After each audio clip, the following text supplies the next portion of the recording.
মোতাহার হোসেন আপনি লিখেছেন গোসল ফরজ হলে সে অবস্থায় সাহারি খাওয়া যাবে কিনা। ফারুক আহমদ আপনি লিখেছেন স্বপ্নদোষ হলে কি রোজা ভেঙে যায়। নাসিরুদ্দিন আপনি লিখেছেন কোনো কারণে দেরি হয়ে গেলে রাত 12টার পর এশার নামাজ কি জামাতে পড়া যাবে। রোজা অবস্থায় শরীরে কোনো অংশ কেটে রক্ত বের হলে রোজা হবে কিনা।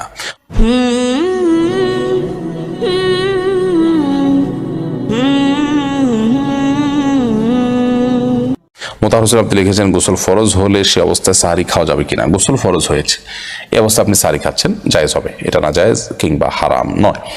গোসল ফরজ হওয়া অবস্থায় সাহারি খাওয়া যায়, তবে আপনাকে অবশ্যই ফজর নামাজের আগে আগে গোসল করে ফজর নামাজ আদায় করতে হবে। ফারুক আহমদ আপনি লিখেছেন স্বপ্নদোষ হলে কি রোজা ভেঙে যায়। স্বপ্নদোষ যদি হয় তাহলে সেই স্বপ্নদোষ রোজা ভঙ্গের কোনো কারণ নয়, যেহেতু এটি আপনার নিয়ন্ত্রণে ছিল না এবং আপনার ইচ্ছায় হয়নি, বিধায় এর কারণে কোনো গুনাহ হবে না এবং এটা আপনার রোজা ভঙ্গের কোনো কারণও হবে না। তবে হ্যাঁ, স্বপ্নদোষের ফলে গোসল তো অবশ্যই আপনাকে করতে হবে। গোসল করে আপনি ফজরের সালাত আদায় করবেন, কিন্তু সাহারি খাওয়ার জন্য এটা কোনো প্রতিবন্ধকতা নয়। অনেকে দেখা যায় যে শেষ মুহূর্তে সময় কম থাকে, তিনি গোসল করা ছাড়া সাহারি খাবেন না, গোসল করতে গেলে আবার সাহারি খেতে পারেন না, তো এই কষ্টের কোনো প্রয়োজন নাই, গোসল অবস্থায় সাহারি খাওয়া যায়। তাসনিম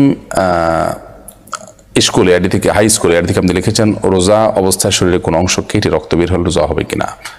একটু রক্ত বের হয়েছে, এর ফলে রোজা ভঙ্গ হবে না। যদি অনেক বেশি রক্ত বের হয়, যার ফলে আপনি দুর্বল হয়ে পড়েছেন, বাধ্য হয়েছেন, রোজা ভাঙা ছাড়া কোনো উপায় নাই, আল্লাহ না করেন পরিস্থিতি তৈরি হলে সেটি ভিন্ন বিষয়। বাট এমনিতে রক্ত পড়েছে একটু, এর কারণে কাটা কারণে রক্ত পড়েছে, এর কারণে রোজা ভঙ্গ হবে না। নাসিরুদ্দিন আপনি লিখেছেন কোনো কারণে দেরি হয়ে গেলে রাত 12টার পর এশার নামাজ কি জামাতে পড়া যাবে। জামাতে তো পড়তে পারেন, কোনো অসুবিধা নাই, কিন্তু মধ্যরাতের পর 12টা বলে কোনো কথা নয়। সূর্য ডোবা থেকে নিয়ে ফজর ওয়াক্ত শুরু হওয়া পর্যন্ত যে কয়েক ঘন্টা তার মাঝামাঝি, এরপর দ্বিতীয় অর্ধে গিয়ে এশার নামাজ পড়াটা সুন্নার খেলাফ, এটা মাকরু। তবে নামাজ হয়ে যাবে আর জামাতে করতে পারবেন।